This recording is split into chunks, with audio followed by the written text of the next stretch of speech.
I hope you're having a great day. Well, I keep talking about going back to roots. Now, why do we keep saying back to roots? Because, we're living in a world today where we have more technology, we have more information, we have more knowledge, we have more science, we have more research. And that's a good thing, and it's also a bad thing because there are so many people just, relying on information that comes in today.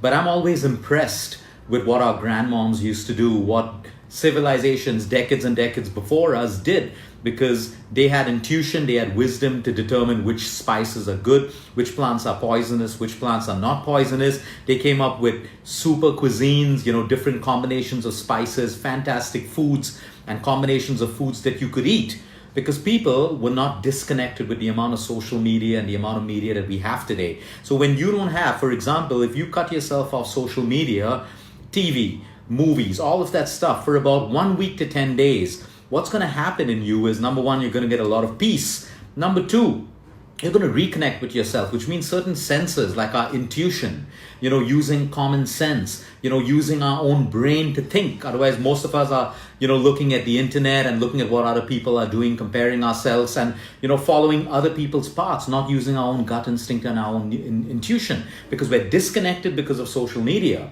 So I go back to the wisdom of people before, because I always wonder, people didn't suffer from acidity, people didn't suffer from diabetes and all these lifestyle diseases that we suffer from today when we have so much more than they did. Okay, so I'm talking about spices today and something called Garam Masala that most of us are aware of. Garam basically means hot. Now, when people, especially people in the West, when they see Garam Masala, they think it's a hot and spicy masala. A masala doesn't have to be hot and spicy. It's basically a combination of different spices together. Now, Garam Masalas, there are different recipes across different geographies of India. And you have an East Indian Garam Masala. In Maharashtra uses a different one. The North uses a different one. But the basic ingredients in are things like coriander seeds, cumin, which is your jeera. You have nutmeg, you have cardamom, you have cinnamon, you have cloves, you have mustard seeds, you have fennel, you have black pepper, you have all of these spices together. But today I'm talking about these spices because science is studying the impact of spices on human health, and it is nothing short of spectacular. Okay, there are certain spices which are even scientifically being tagged as anti-cancer spices because they have an anti-inflammatory effect on cancer cells in the human body. Okay, we have spices like cinnamon which are related to diabetes, basically lowering your blood sugar levels. We have cloves which are related to removing pain from your teeth and your cavities when you have issues with that. And you have spices like jeera and cumin which are now being fed to pregnant women to increase their hemoglobin levels, or in patients where their hemoglobin levels are low. We should know that jeera has the ability to work with basically low hemoglobin and low iron levels. Now what happens is when you mix all these spices together, Ayurveda is a brilliant system of science that exists in our country. Okay, now a lot of people say, oh, Garam Masala is a heaty food, I shouldn't have that. In Ayurveda, it's a warm food. We need warm foods, most of us. Some people may not be able to have warm foods because of certain conditions, but most people who can have, a warm food helps you boost your metabolism. Your metabolism is everything to do with your energy levels, burning fat, losing weight, keeping you going throughout the day. You have a low metabolism, you don't break down food efficiently, you put on more weight, you have a high metabolism, you can get away with eating certain foods and not putting on weight at all. We also need warmth in our body to detoxify the body and remove toxins from our colon, our liver, our kidney. That's why it's called a warm food, and warm foods are good for us. So a lot of people who have acidity and all of that stuff, of course, if you have acidity with gut issues and you can't tolerate spices, you shouldn't be doing this. But a lot of people think that I'll get more acidic if I have things like Garam Masala or warm foods, and you're highly mistaken. Unless you've really had that food and it's caused the problem, that's the time you don't do it. But you don't do it with the assumption that a warm food is going to create acidity in your system. In fact, Garam Masala is great for your digestive system, and this is the wisdom, this is the beauty of the wisdom that existed in our ancestors. Okay, digestive health. All of the spices that we've just mentioned has one ability, one powerful ability to stimulate your digestive system to produce digestive enzymes. Now, if you cannot produce digestive enzymes, you cannot break down your food, which means you have more acid, you have more gas, you have more bloating, indigestion, and more flatulence and gut issues. But when you eat a meal that has these spices in the form of a simple masala which is ground into a powder, some people use them in curries, some people use them in their vegetables, some people use them to marinate their different meats and then grill them.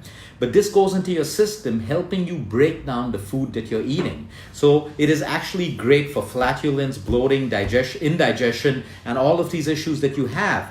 Now, peppercorn, which is a part, your black pepper, which is a part of the garam masala, is a fantastic addition to this, because it's not just about the food that you eat, it's about how your body can break down and absorb the food that you eat. You know, a lot of people are eating healthy food and they still come to us with problems because they're not even absorbing the nutrients. So you need to have a good digestive system, and your intestinal wall should have the ability to break down and absorb nutrition from the food that you eat, put it into your blood, and your blood carries it to trillions of cells and your organs that need nourishment on a daily basis. Okay, black pepper has something called piperine. Piperine increases the bioavailability of foods, most foods. When I say bioavailability, I'm talking about absorption.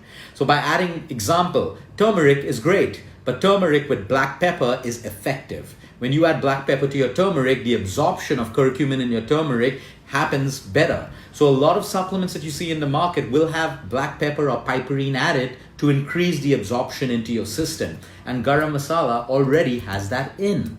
Now, there are so many different recipes. We're going to share a couple of recipes that you have, or speak to your moms or your grandmoms and get their authentic recipes that they've used throughout their life. But make sure that you always have a jar full of freshly ground garam masala in your house. Sometimes when you're sick, you have digestive issues, you have a cold or cough, even taking a quarter spoon and mixing it with hot water and slowly sipping on it can also help you with the symptoms that you're going through. But the best part of it is, if you're getting it in your meals, you don't need to do it other than that. So these are simple lifestyle changes that we can all make. Now, when we try to move from our local cuisines and start, doing cuisines that don't have any of these masalas and all of that stuff, I'm not against them. Do it once a week, once in 2 weeks. But if you're trying to replace the kind of diet that you grew up on, something that is local on you, with a diet of another geography, that's when we see most of the problems starting to happen.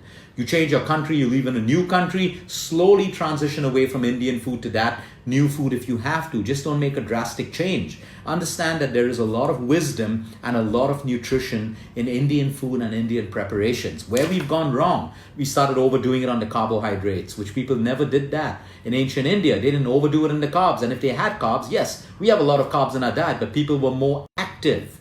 People were more active. It's as simple as that. 2, we've changed the quality of our ingredients. Most of the masalas in the market today, most of the ingredients are spurious. They are sprayed with pesticides and all of that stuff. So choose quality ingredients to make your garam masala.